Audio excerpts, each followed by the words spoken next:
એક દિવસ બધા વૈષ્ણવો જવાના હતા એક 1.25 મહિના સુધી ક્યાંક જાત્રામાં. એટલે વિચાર કર્યો ઠાકોરજીને ક્યાં પધરાવા.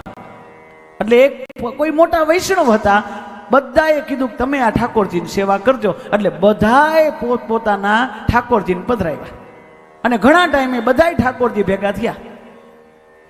હવના ઘરના ઠાકોરજી એક એક જગ્યાએ, એટલે વાતો કરવાની મજા આવે એમ કે ભાઈ શું ચાલે છે. હવના ઠાકોરજી વાતો કરે કેમ વૈષ્ણવ કેમ છે, બરોબર છે ને. એટલે બધા પેલા તો ઠાકોરજીએ જય શ્રી કૃષ્ણ કર્યા એકબીજાને. ઠાકોરજીએ પછી કે એકબીજાને પૂછે શું ચાલે છે, તમારે તો કોઈક મોટા વૈષ્ણવ ઘરે તમારી પધરામણી છે, ત્યાં તમને પૂછાવેલા છે, એટલે તમે આમ આનંદમાં હશો ને. તો ઠાકોરજીનું મોઢું આમ નીચું થઈ ગયું. તો કેમ? તો કે બોલે બીજું ને હાલે બીજું. કેમ? તો કે આખો દી કોઈ આવે ને એના ઘરે મહેમાન, એટલે એમ કે અમે તો ઠાકોરજી છે જ નહીં, અમારો તો દીકરો છે, અમે તો દીકરાની જેમ રાખીએ, અમે તો ઠાકોરજી બિરાજમાન એવું વિચારતા જ નથી, હું તો દીકરાની જેમ, મારો દીકરો જ છે જેમ દીકરા.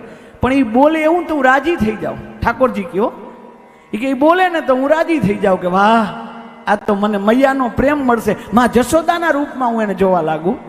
પણ પછી થાય શું ખબર છે?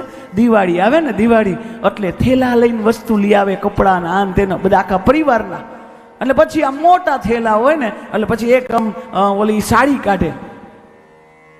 હું આમ ડોકી કાઢતો હોય મંદિરમાંથી કે હમણાં મારા માટે કંઈક લઈ આવ્યા હશે, એટલે આમ ઓલી સાડી લઈ આવે. પછી બાને કે જો દિવાળી આવી ને તમારી સાડી.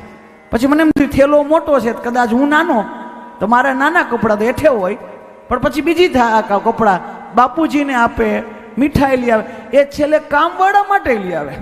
હવે એને દઈ દે, હવે તો હું આવીશ ને. પણ જ્યારે પછી કાંઈ ન હોય ને થેલામાં, ત્યાં પછી મારું છે ને મોઢું પડી જાય અને દુઃખી થઈ જાય, પછી હું બેસી જાઉં મારા કે હવે આવતી દિવાળી વાત. અને બીજા ઠાકોરજી એમ કે ઘરવાળાને તો ગરમા ગરમ જમાડે, હાલો તમને આમ જમાડું તમને આમ જમાડું. પણ મને કાં તો ઉતાવળમાં નવતળમાં અતિ ગરમ દઈ દે અને કાં તો ભૂલી જાય તો પછી હાવ ઠરેલું. અને એના ઘરવાળાને તો કોક દી ભજીયા ખવડાવે, ભલેની કજિયા કરતો હોય તો એને ખવડાવે ભજીયા, પણ મને તો એક મિશ્રી આપી દે તો એ મહિનો દી મારે એમાં ટૂંકો થઈ જાય. પછી ત્રીજા હોય એમ કે વૈષ્ણવ કેવા છે, તો એ બહુ બધી રીતે સારું, ઘર બધું ચોખ્ખું રાખે, પણ ક્યારેક ક્યારેક એ બિચારા ભૂલી જાય ને તો હું 2 દિવસે નાયા વગર રહેતો. આપણે ભગવાનને પોતાના માની છી તો દીકરો જેમ માની તો દીકરાને જેમ રાખીએ એમ ઠાકોરજીને રાખવાનો. જો ઠાકોરજીને આપણે માનતા જ નથી, આપણા પોતાના માનીને પૂજા કરો, આપણા માનીને કરો, આપણા છે એવા ભાવથી પૂજા કરો તો જ પૂજા ફળશે. કેવલમ 5 માળાને દેખાડવા માટે કે 10 જણાને કહેવા કે હું વૈષ્ણવ છું, આ રીતે ક્યારેય ભક્તિ ન થાય મારા વાલા. કોઈ ન જોવે, અરે મારા વાલા તમે પૂજા કરતા કોઈ જોવે કે ન જોવે, સામે ઠાકોરજી તો જોવે છે, એ ભાવ કેમ નથી પ્રગટ થતો? યાદ રાખજો, આપણા કરેલા કર્મ 2 જગ્યાએ 2 લોકો નોંધ લે છે, 2 જગ્યાએ નોંધાય છે. પછી પાપ કરો તોય ભલે, પુણ્ય કરો તોય ભલે. આપણે કરેલા કર્મ 2 જગ્યાએ, 2ને ખબર જ હોય. કોઈને ખબર ન પડે તો કાંઈ વાંધો નહીં, આ 2ને ખબર હોય. પેલું ભગવાનને ખબર હોય, પરમાત્માને ખબર હોય, અને બીજું તમારા આત્માને ખબર હોય. તમારા આત્મા એ સાક્ષી છે કે આ કર્મ કર્યું, આ ખોટું છે. એ બીજા કોઈને ખબર પડે કે ન ખરે, આત્માને તો આપણી ખબર જ હોય.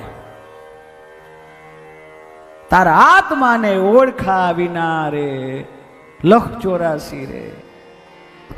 તો કેવાનો ભાવ છે આ ગણેશ અંબા રવિ શિવ જગપાલય કૃષ્ણ ભગવાન છે એવું માનીને પૂજા કરીએ. ખાલી મૂર્તિ નથી, ભગવાન જ બિરાજમાન છે એવા ભાવથી આપણે પૂજા કરવાની છે. આવો